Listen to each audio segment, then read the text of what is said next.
In the mid-17th century, Eastern Europe became a battleground between two powerful states, the Polish-Lithuanian Commonwealth and the Tsardom of Russia. This conflict, known as the Russo-Polish War, lasted from 1654 to 1667 and had far-reaching consequences for the region's history. At the time, the Polish-Lithuanian Commonwealth was a vast and influential state, but internal divisions and external pressures had begun to weaken its grip on power. The Commonwealth faced threats from the north with Sweden and from the east with Russia. Meanwhile, Russia, under Tsar Alexei, was emerging as a formidable power, seeking to reclaim territories in Ukraine and Smolensk that had been lost in earlier wars.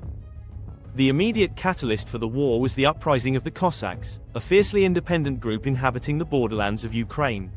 Under the leadership of Bohdan Khmelnytsky, the Cossacks rebelled against Polish rule, citing heavy taxation, religious tensions, and lack of autonomy. Aligning with Russia, the Cossacks saw an opportunity to assert their independence while drawing the Tsardom into conflict with the Commonwealth.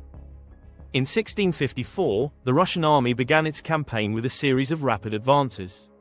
Smolensk, a city of great strategic importance, fell quickly, as did Kiev, the spiritual heart of Eastern Orthodoxy in the region. These victories emboldened Russia, and its forces pushed deeper into Polish-controlled territories. The Commonwealth, already weakened by other conflicts, struggled to mount an effective response. King Jan II Casimir of Poland, however, was determined to reclaim lost ground. Mobilizing the Commonwealth's resources, he launched counteroffensives to push back Russian advances. Yet, the Commonwealth's efforts were complicated by the Swedish invasion known as the Deluge. This dual-front struggle placed immense strain on Polish forces, leaving many regions vulnerable to Russian occupation. One of the most notable battles of the war was the Battle of Konotop in 1659. Here, a Polish-Cossack alliance achieved a major victory against the Russian army, temporarily halting their expansion. This battle demonstrated the potential strength of combined forces, but the Commonwealth's resources were too stretched to capitalize on the momentum. The war's toll on civilians was catastrophic. Entire villages were razed, and countless lives were lost to famine and disease.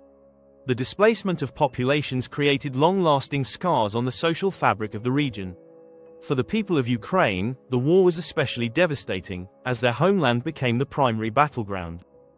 After years of relentless fighting, the conflict finally drew to a close with the signing of the Treaty of Andrasovo in 1667. This agreement marked a significant shift in the balance of power in Eastern Europe. Russia gained control of Smolensk and left-bank Ukraine, including the city of Kiev.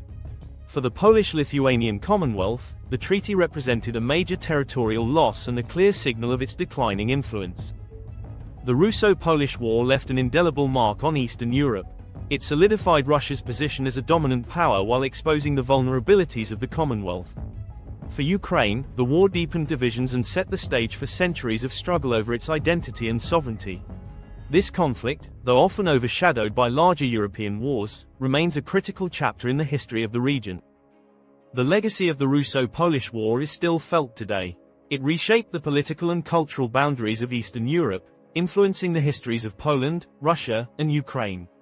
As we reflect on this tumultuous period, we see the enduring consequences of ambition, rebellion, and resilience in shaping the fate of nations.